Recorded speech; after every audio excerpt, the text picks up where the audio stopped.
பண்ணிக்கலாம். ஆட் பண்ணிட்டு நல்லா வதக்கி விடுங்க. இப்போ வந்து நம்ம சிக்கன் ஊறிடுச்சுல, அந்த சிக்கனை வந்து இதில் ஆட் பண்ணிக்கலாம். ஆட் பண்ணிவிட்டு நல்லா இதிலே வந்து பிரட்டி விடுங்க. இப்போ அந்த தண்ணி வந்து இதில் ஆட் பண்ணிக்கலாம் கழுவி. இப்போ ஒரு கைப்பிடி அளவு கொத்தமல்லி வந்து ஆட் பண்ணிக்கலாம். ஆட் பண்ணிவிட்டு நல்லா மிக்ஸ் பண்ணி விட்டுடலாம்.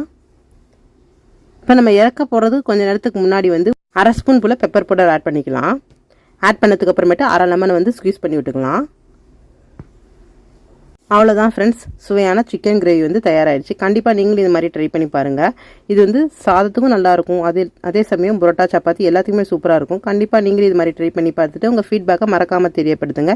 இந்த வீடியோ பிடிச்சிருந்தால் லைக் பண்ணுங்கள், ஷேர் பண்ணுங்கள், சப்ஸ்கிரைப் பண்ணுங்கள். என் சேனலை சப்ஸ்கிரைப் பண்ண மறந்துடாதீங்க. தேங்க்யூ ஃபார் வாட்சிங் ஃப்ரெண்ட்ஸ். பை.